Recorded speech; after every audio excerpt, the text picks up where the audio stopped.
Eto pong nakaraan, di ko alam kung nabalitaan nyo na to. Malamang nabalitaan nyo na. Pero idadamay ko na rin to, mga ka-GBnatics. Gusto ko lang bigyan talaga ng sarili kong opinion at reaksyon. Etong balita na ito, na ipapatsugi daw ni First Lady Liza, itong si, mga kababayan, si Saldico. Maging itong si Congressman Sandro Marcos ay ipapatsugi din daw etong si Saldico. Aba mga ka-GBnatics, ito po yung balita hinggil sa bagay na yan. Atin pong pag-usapan. So ayon po dito mga ka-GBnatics, kasi di ba may kasama sila, kilala nyo ba yung si yung Paras ang apelyido mga kababayan. Pero kumplituhin muna natin. Sabi rito, mga kababayan, Saldico, ikinuwentong bibirahin ni na First Lady Liza at Sandro sa kulang na kickbacks, mga kababayan. Dahil daw di umano, okay? Dahil daw di umano, napansin ni First Lady Liza at Congressman Sandro Marcos na kulang ang ibinibigay sa kanila na kickbacks. Okay? Iba na namang kwento to. Nagalit daw ang mag-ina. Kaya ipapabira itong si Saldico. Well, ayon yan mga kababayan sa balita. Naikwento umano ni dating Ako Bicol Party List Representative Saldico kay Attorney Jacinto Paras. My God. Mga kababayan, na nagduda sina First Lady Liza Marcos at Ilocos Norte Representative Sandro Marcos na kulang ang binibigay niyang kickback.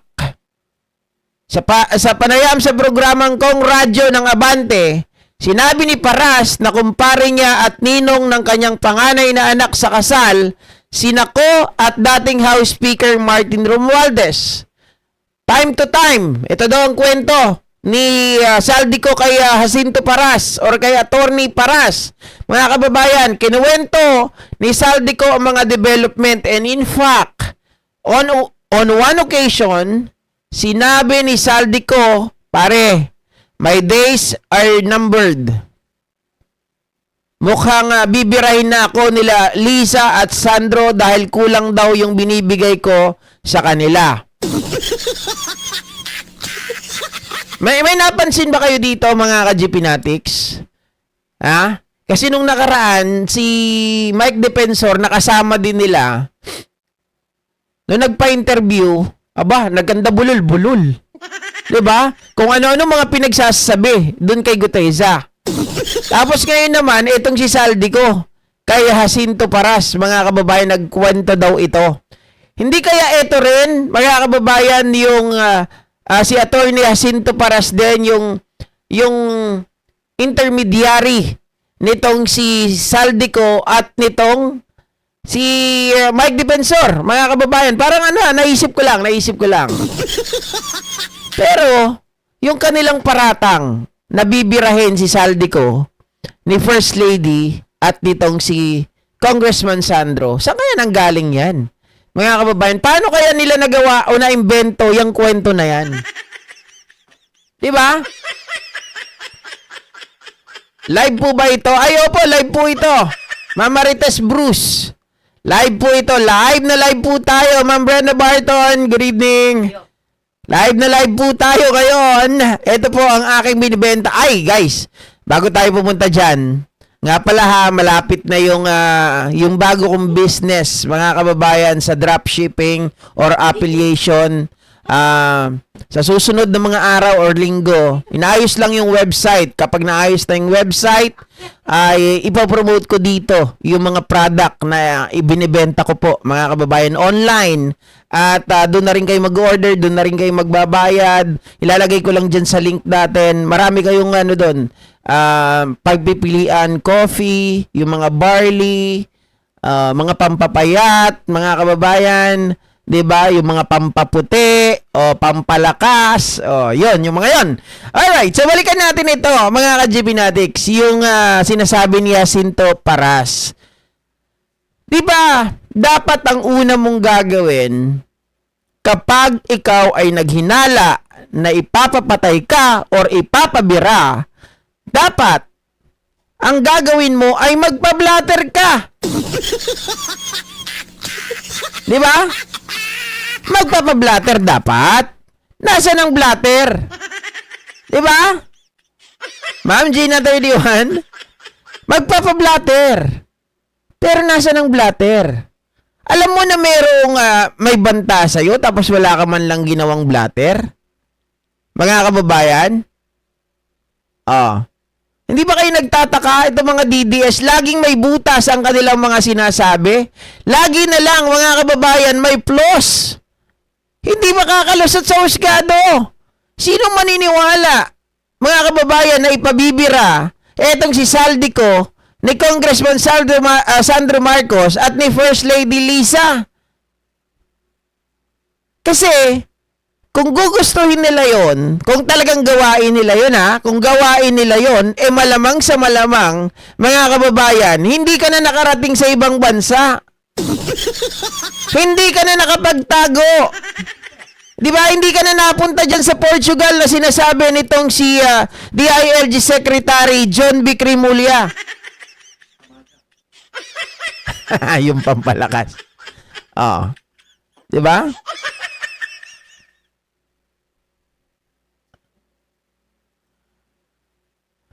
Sorry.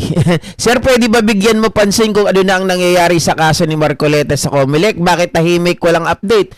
Kaya nga wala din kaming balita, Sir Max Padua dahil wala rin balita. Diba? Okay? So, mga kababayan, ano pang sabi dito? Parang nagdududa yung mag-ina na tinatago niya, siya yung yumayaman at hindi nagbibigay ng tama sa kanila. Ayon kay Paras, ang tinutukoy na pera ay umano'y kickback mula sa mga proyekto at naikwento umano ni Ko ito sa huling bahagi ng nakaraang taon o sa unang bahagi ng taong ito. Kita nyo mga kababayan ayon kay Paras, tinutukoy na pera ay umanong kickback. So parang ang tingin ko dito, yung intermediary na sinasabi ni Mike Defensor, di ba? May contact sila, may communication sila ni Saldico. Mga kababayan, mukhang si ano yun? Mukhang si Attorney Jacinto Paras yun, mga ka-GPnatics. Kaya lang, nakakapagduda. Hindi kaya gawa-gawa lang yung mga pagbibintang na ganito? Dahil kung totoo, at yung buhay mo ay nanganganib, sabi ko nga kanina, ulit-ulitin ko, ang una mong gagawin, di ba? Protektahan mo yung sarili mo. Pangalawa, matapos mo itong mapablatter, mga kababayan, dyan pa lang, dapat, nagsalita ka na laban kay Congressman Sandro at laban kay First Lady Liza. Kung ikaw talaga ay ipapapatay. Kasi ang alam ko na nagpapatay, hindi yung mga Marcos. Diba? Ang nagpapatay, yung meron ng kinausap, mga kababayan, na umamin. Diba? May kinausap na ito na isang assassin. Pag namatay ako, patayin mo si Bongbong Marcos, si Liza Marcos, at si Martin Romualdez. Di ba yun, mga kababayan? Yun ang talagang marunong magpapatay. Kasi may nakausap na sila Pero ito, si Saldico ay tamang hinala. Tamang hinala lang to. Ano ang basis niya, mga kababayan? Dahil pinaghihinalaan daw siya ni Liza at ni Kong Sandro na hindi binibigay yan ng buo, hindi dinideliver or hindi po nire-remit, mga kababayan. Pero, yung ganyang gawain naman, di ba? Gawain yan ng mga adik. Yung mga adik, as in yung mga adik, di ba alam natin na kapag, yung mga nagpapatayan ngayon, di ba? Yung may kumukuha sa kanila ng mga kababayan, ng bato. Pag kukuha ng bato na ganyan, na ibenta nila, tapos hindi magre-remit dun sa kinuhanan, papapatay yan, sigurado. Parang ganun yung gustong gawin ni Saldico na ibintang dito sa mag-inang Sandro at First Lady Liza. Mga ka-GPnatics. Ang babaw, di ba? Napakababaw ng pagbibintang na ito kasi nagtamang hinala ka lang. Hindi lang, GB, hindi lang tamang hinala to gawa-gawang istorya to. Diba? Kasi, kung totoo ito, dapat marami ka ng pinagsabihan. Dapat nag-report ka na sa pulis. Sabi ni Corayans, easy to accuse without evidence. Madali lang talaga, 'di ba? Na mag-accuse.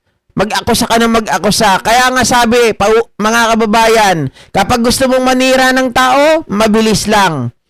Magpropaganda ka lang. Siraan mo ng siraan. Sabihin mo lahat ng mga bagay na against sa kanila, tapos magtago ka na. Oh. Tama, Cherry Olgado. Gawain ng mga Duterte yan. Pumatay. Oh. Kasi kung gawain ng mga Marcos ang pumatay, would you believe na buhay pa kayo ngayon? Di ba? Hindi gawain ng Marcos yan. Kasi si Pangulong Bongbong Marcos, bakit siya mag-uutos ng due process kung gawain niya pala itong bagay na ito? Ibig sabihin, mga kababayan, it really contradict to your allegation na ikaw ay papapatay. Diba? Baka naman iba ang gusto magpapatay sa'yo. Na kapag nagsalita ka, 'di ba? Nagsalita ka mula 2016 hanggang 2022 ay baka makuyog ka. Oo, paninira lang 'yan kasi wala silang maipukol kay PBBM. Sa Lasandro at Epelisa naman ang sinisiraan. Sa 2024 pa naman, pwedeng maging presidente si Sandro. Si FL walang interes sa politika. Hindi, gusto kasi nila mapababa, mga kababayan, yung tingin ng tao sa mga Marcoses. Gusto nilang palabasin, mamamatay tao ang mga Marcoses. Gusto nilang palabasin that capable yung mga Marcoses na magpapatay ng mga tao. 'Di ba? Ganun lang naman eh. Mga kababayan, kapag talagang wala kang magawa, wala kang maipakita, siraan mo lang ng siraan. Marami pa namang uto-uto eh. Di ba, Jean? Nakachamba ka din? Gatong oras naman ako talaga nagla-live. Mga 6:30, ganyan. O, kaya 1 p.m. Normally. Di ba? Dapat magunaw sa mundo yung mga salot sa pamilya na yan. Ang tanong kasi dito, papasok na naman dito yung mga kababayan, kaya mo bang panindigan? Kaya mo bang tayuan iyong mga akusasyon? Kasi itong akusasyon na to, mga ka-GPnatics, hindi mo naman kayang patunayan yan eh. Paano mo papatunayan yan kung ikaw ay nasa malayo? Lalahanin mo, pugante ka. At ang pugante cannot seek a justice relief. Diba? Sabi ni Luistro, kaya mo bang humarap? Ipakita yung mukha mo. Kaya mo ba na panumpaan yan? Kaya mo ba na umuwi before the Department of Justice or before the Ombudsman? Diba? Before the NBI. Kaya mo ba? Yan ang mga katanungan dyan, mga kababayan. Kaya ba niyang tayuan? Kaya niya ba na patunayan ang mga aligasyon na yan? Kasi kung hindi, ay paninira lang yan. Maliwanag. Nagawa-gawa lang yan para siraan ang pamilya Marcos. Oh. Sabi ni Sir Juanito Roque, kahit ako GP, madalang kita matsambahan sa live. Basta abangan nyo ako 6:30, 7:30, 1 p.m. Ganyan normally ako nagla-live. Okay? At kung gusto nyo ma-notify, pag hindi kayo nanonotify, unsubscribe nyo ako, mag-subscribe ulit kayo, pindutin nyo yung bell, piliin nyo yung all, tapos mga kababayan, yun na yun. GP, si Bantag, di pa nauhuli, kinana. I wish na madisbar talaga yung sipuganting buta. Mamaya pag-usapan natin yan, guys. Kasi may nag-send sa akin, gusto ko naman na sagutin yan. Nakaabot ako sa live, puro na lang ako replay. Sabi ni Ma'am Lovely Dominguez, okay lang yan. Okay lang yan. Sabi nga nila, huliman daw at magaling, naihahabol din, counted pa rin. Diba? Mas maganda nang nakahabol kayo sa replay. Diba? Kaysa naman di kayo nakapanood. Gagawin nila buong pamilya ng Marcos, sisiraan nila, paniwalain nila yung mga DDS na uto-uto, lalo sa patungkol sa Pangulo. Ganito lang yan, guys. Alam nyo kung mamamatay ang mga Marcos? Simple lang. Doon pa lang kay Apu Lakay, nung sinabi ni Fabian Ber na bombahin yung mga tao sa labas ng Malacanang, they could actually do that. Di ba? Mga kababayan, pwede nilang gawin yon. Pero ano yung ginawa ni Pangulong Macoy that time? Mga kababayan, sabi niya, wag, mahal ko ang mga kababayan natin. Mas maganda na tayo na lang ang bumaba kesa mamatay ang isa or yung mga yan na kababayan natin. 'Di ba? O yun ang maliwanag na ang mga Marcos, mga kababayan, ay talagang makatao. Si Pangulong Bongbong Marcos, nagaya niya yung estilo ng tatay niya, na ito ay dumadaan sa tamang proseso at dinadaan sa maayos, mga kababayan, hindi dadaanin sa dahas. 'Di ba? Kasi kung tutusin, pwede naman gayahin ni Pangulong Bongbong Marcos yung gawain ni Digong eh. Pero hindi niya ginawa. Lumiko siya ng landas. Lumiko siya ng landas papunta sa matuwid na daanan. Hindi sa daanan na baluktot, mga kababayan, na lagi nilang binabanggit ang tinatawag nilang human rights, yung lagi nilang tinatawag, mga ka-GPnatics, na no person shall be deprived of life, liberty, property without due process of law. Diba? Pag sila yung natatabaan ng batas. Pero kapag mga kababayan, sila yung gumagawa ng kabuktutan, pinapadali nila yung mga kababayan natin na kahit walang mga kasalanan, nilulubog na lang 6 feet below the ground, ay okay lang sa kanila. Diba? Hoy, ang dami yung mga nakahabol ngayon ha. Salamat ng marami. Oh. Ako nga always like that, lalo na sa team replay, sabi ni Luz Morishima. Ay talaga, ma'am. Salamat ha. If possible, keep me to LS schedule, sabi ni Ma'am Brenda Barton. Alam nyo guys, sa totoo lang, sobrang mahihain kasi ako na gumawa ng GC to update you all. Hindi ko kasi talaga gawain yun, guys.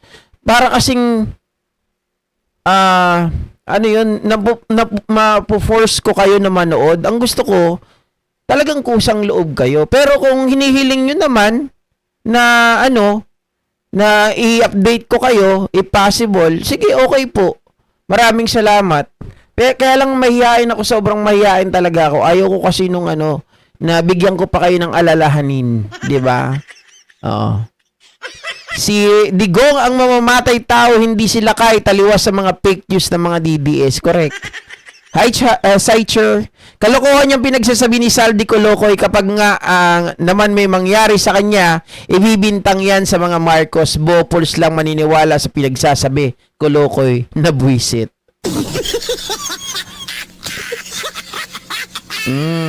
Kaya lang, paanong ibibintang mga ka-GPnatics? Wala naman silang maipakita, 'di ba? Hanggang haka-haka, gawa-gawa. Dalawa lang 'to either haka-haka o gawa-gawa. Isang malinaw na imahinasyon, mga kababayan, yung balita na 'to, no? Di ko alam kung sino nagsisinungaling diyan, si Attorney Paras o si Saldico. O bahala na sila, 'di ba? Pero I'm pretty sure may isang nagsisinungaling.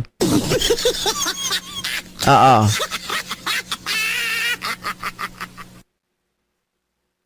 Oo, okay na yan. Swabe lang, meron namang alerts. Ayun.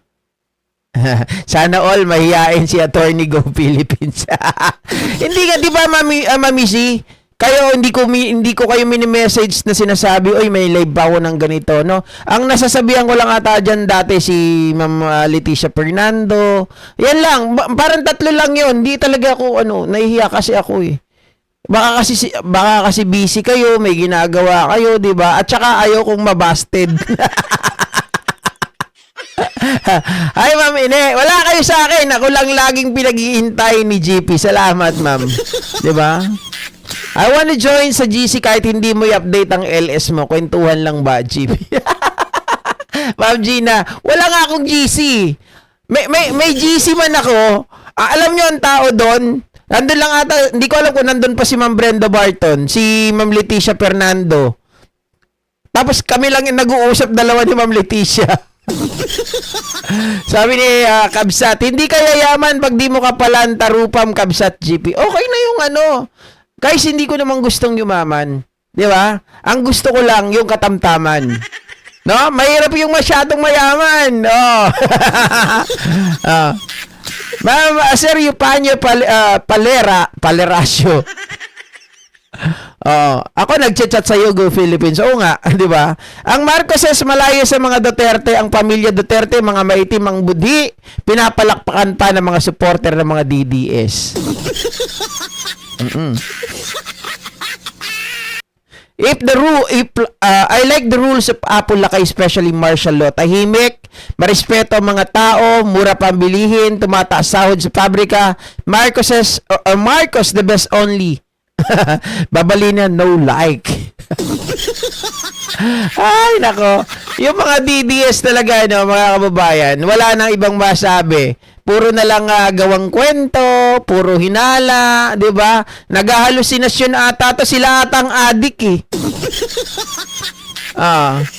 Hanggang chismis, haka-haka, wentong barbero, kalokohang imbentong kwiti, sinango sa bulong-bulungan. Paging mayaman sa kaibigan niya lang mas okay.